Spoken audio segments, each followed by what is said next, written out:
Magandang araw mga kagabay. Ngayon po September 8, 2025, araw po ng Lunes. Ngayon po ay kapistahan ng pagsilang ng Mahal na Birhen. Birthday po ni Mama Mary ngayong araw na ito.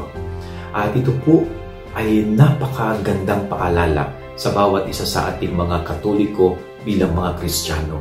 Ibinigay ng Diyos sa atin ang Mahal na Birhen upang maging ina natin.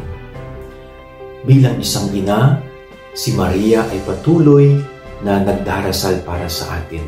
Siya po ay patuloy na tumutulong sa atin, hindi man physical, but yung ating spiritual growth ay palaging nandyan ang Mahal na Birhen.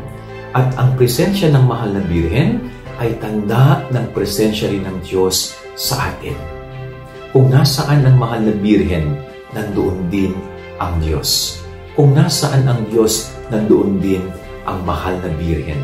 Kaya ang kanyang pagsilang ay isang napakalaking regalo sa sangkatauhan, sapagkat ibinigay ng Diyos sa atin si Maria upang maging kasama at bahagi ng ating buhay.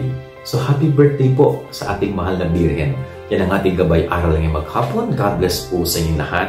Pagpalain kayo ng Panginoon.